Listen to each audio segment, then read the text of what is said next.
Your fitness plan, 5 simple steps. So you may want to grab pen and a paper. I'm going to share with you 5 simple steps that you can easily take action right away towards your fitness plan. So first things first is to consider having a clear, specific goal. So we're going to do a little exercise right now. And if you miss this, and you can come back to it on the replay. So if you could wave a realistic magic wand and you can have your body, your health, your energy, any kind of way you wanted it to be, like by this time next year, what would that be like for you?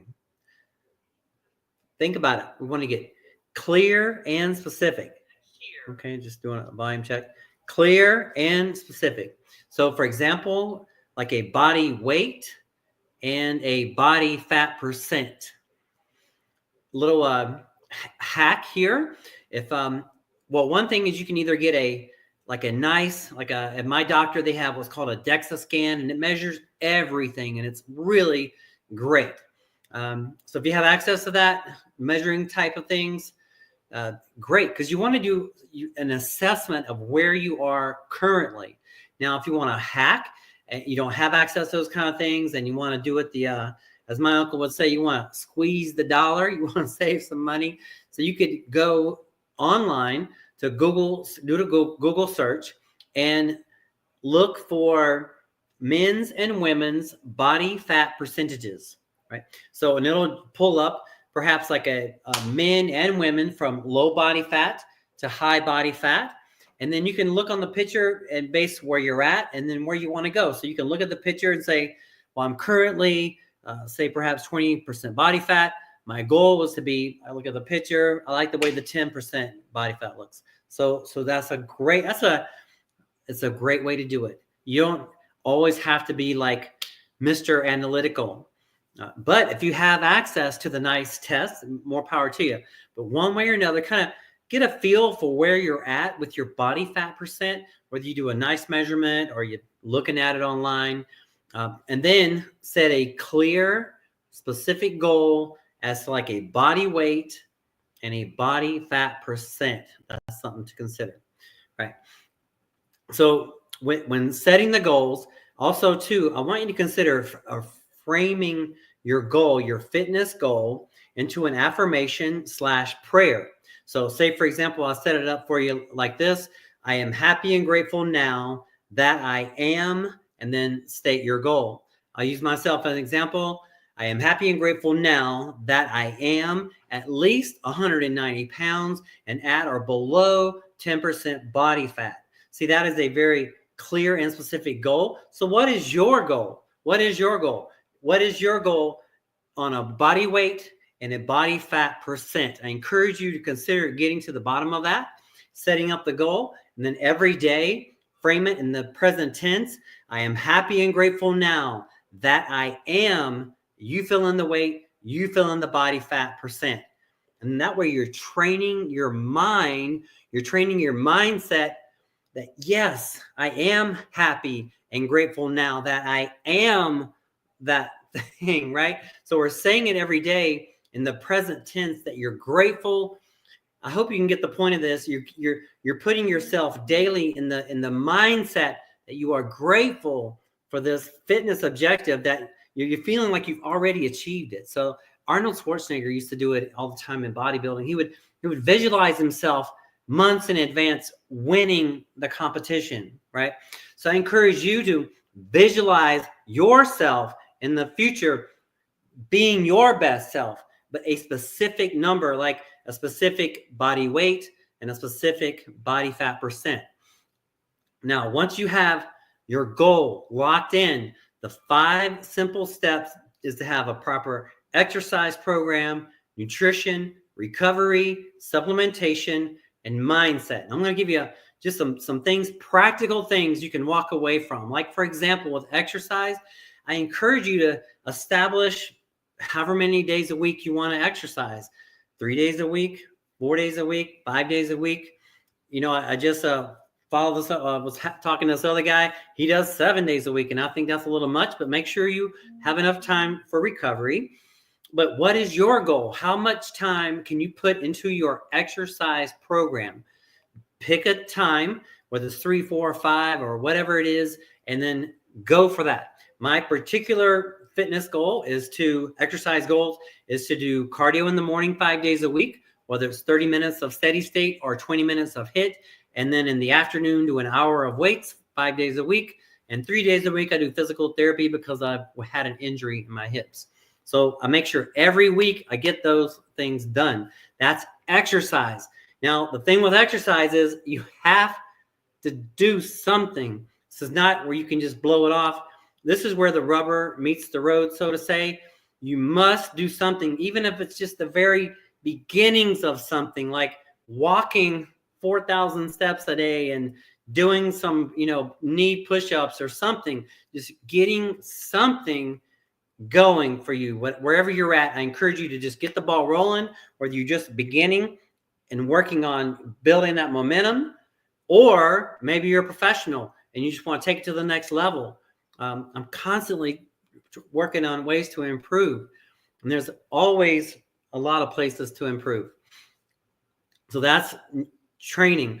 Now, with training, they're basically, with the weight training portion of things, there are basically 5 principles of training: proper form, variety, intensity, proper training principles, and consistency. Those are the 5 things that's going to make up a quality exercise program. For example, look at proper form. Why would proper form be so important in an exercise program? Well, so we don't get hurt, and so that we're being most effective, right? So variety. Why would we need variety into our exercise program? Why couldn't we just do the same workouts over and over again? Because our bodies get used to it, and also our mind will get used to it. So have you ever heard of a plateau? Yeah, so a lot of times you'll reach a plateau where you get stuck, and that's why a lot of my routines are basically, I change them on the regular, often primarily about every 4 weeks, but it's a lot of variety involved. So proper form, variety, intensity. What do you think about when you think about exercising or doing weight training with intensity? What do you think about?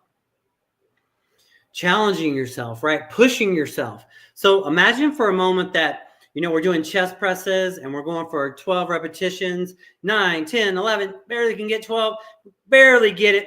Boom, we got number 12. What's the most beneficial part of that set? The first few reps or the last few reps? Well, it'd be the last few, and why?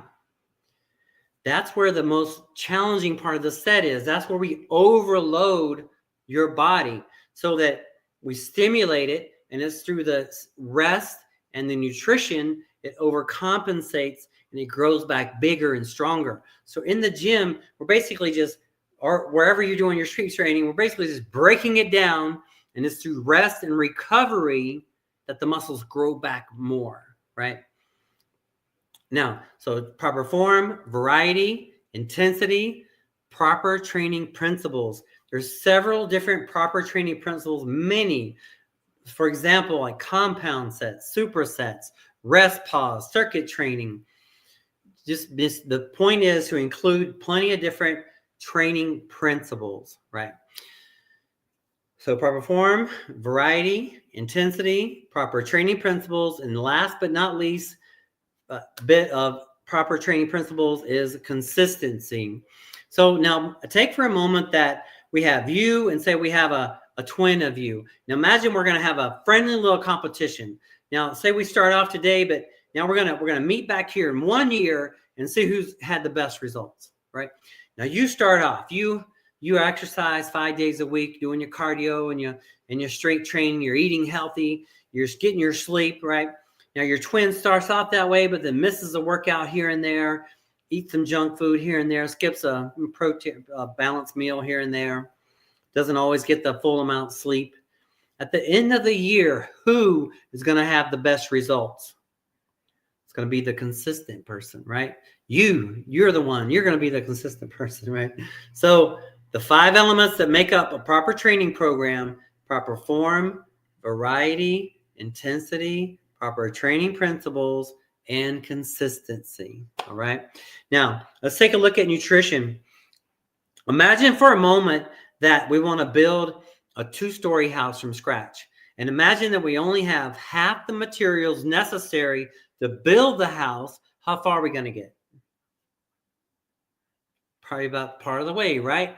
So the foods that we eat on a daily basis are what's building our bodies. So I encourage you to think of nutrition in that way, right? So I generally, what I recommend, my primary recommendations are a whole food plant-based diet composed of about 50% fruits and vegetables, 25% whole grains, 25% plant-based proteins like legumes, lentils, nuts, and seeds. And I have to show you all my protein powders, plant-based protein powders and stuff I have over there. And but just consider that. Now, if you want to dig deeper into nutrition, consider watching the documentary The Game Changers. That can it's on Netflix and it's free on YouTube. Consider watching that. Right now, let's take a look at the types of food, like what happens when we eat the food. Right. So say for a moment, let's take for a moment. So we want to have a fireplace, a fire in a fireplace. And on one hand, we have a stack of oak wood. And on the other hand, we have a stack of paper, right? Now, not including, kindling and getting the fire started. But if you had to choose between the oak wood or the paper to burn in your fireplace, which one would you pick and why? Well, most of us would choose the oak wood. And why is that? Because it's going to burn longer, right? More efficiently. Imagine how oak wood is burning versus like paper is burning, right? Now, foods like fruits and vegetables and whole grains and legumes, lentils, nuts, and seeds, they burn slow and release slow like the oak wood. That's why I love them so much and recommend them so much. And so I hope that makes sense. Number 3, so we have talked about the 5 simple steps: have a good training program, nutrition, recovery. There's a lot. I want to do some great videos just on recovery for you. There's so much to share, but just in general, I encourage you to go for at least 7.5 to 9 hours sleep a night, at least 2 hours of REM sleep, 2 hours of deep sleep, and see how your body feels. Establish the same bedtimes if possible. Go to bed at the same time, wake up at the same time. Consider that. Over the last few years, I've trained 3 different neurologists, and they said that all their sleep studies show 7.5 to 9 is very good. And then just recently watched a documentary called Don't Die with Brian Johnson. It's on YouTube and a lot of his stuff if you want to check it out.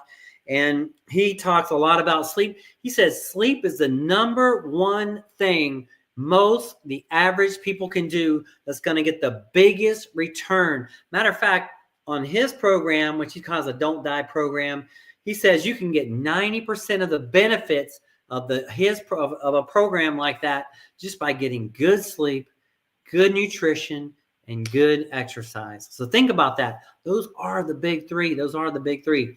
So exercise, nutrition, recovery. But we also have supplementation, right? He does supplement. So I feel there are basically 2 basic categories of nutrition: nutritional supplementation and enhancement performance supplementation. Nutritional supplementation is like a protein shake. Enhancement performance supplement is like creatine or even after 40, a lot of people are doing hormone therapy. I feel like that falls in that category of enhancement supplementation, right? Now let's look at last but not least. So we have exercise, nutrition, recovery, supplementation, mindset. The 5 simple steps: exercise, nutrition, recovery, supplementation, mindset. Now with the mindset, that's really huge, and that'll save you. I feel like our minds should control our bodies, not the other way around. Say, for example, imagine that we're building a huge commercial building construction site, and the little the cranes, how they have the big cranes on the site, and the person inside the box, and they're pulling the levers on the box and stuff like that. I feel like that is a good example of our mindset. That's a good example of what's happening in our mind, because our mind pulls the triggers on what we do. When I decide I'm going to do a 5-day-a-week exercise program, I decide mentally, and then I walk it out with my body. When I decide I'm going to eat plant-based, I walked it out mentally first, and then I walked it out with my body. When I made a decision to do the best I can to get that sleep regimen we just talked about, I decided with my mind first. So everything and you the same way. So I encourage you to decide what it is you want. Be clear and specific on your goal. Perhaps set a body weight and a body fat percent range. Set it up every day with an affirmation / prayer. I am happy and grateful now that I am, right? And then state your goal. Just to be clear on that, I'll use myself an example. I am happy and grateful now that I am at least 190 pounds at or below 10% body fat. That's just saying the goal. And I encourage you to set your goal up. You just put the numbers in that works for you. I am happy and grateful now that I am, and you fill in the blank. That's the mindset, right? And then above that, if you can't do it, then you may need accountability. And I mean, not accountability from a partner or a friend or a spouse, accountability from a professional like myself. And that is what I do. I'm giving you everything. We have more information on the internet than ever before. Why is it that the world is heavier than ever before? So it's not for a lack of information. So when you're really trying to achieve something like this fitness objective and you just can't seem to get a hold of it, you might consider getting accountability from a professional like myself. And that is what I do. Weight loss is my specialty. If I can be of any service to you, please message me the word fitness. My phone number is going to be somewhere on my website, somewhere around. Consider reaching out for that complimentary consultation or message somehow. The websites are on the YouTube channel. So thank you very much. Remember, our health is wealth. Health is wealth. Without our health, doesn't matter what earthly possessions we have. Our health is wealth. I encourage you to think about that and be healthy. Decide what it is you want and go out there, go after it. You got this, and see you on the next one. My goal is to come at you every Tuesday, Thursday, Sunday live at 1:30 p.m. Pacific Standard Time, 4:30 p.m. Eastern Standard Time. Be blessed.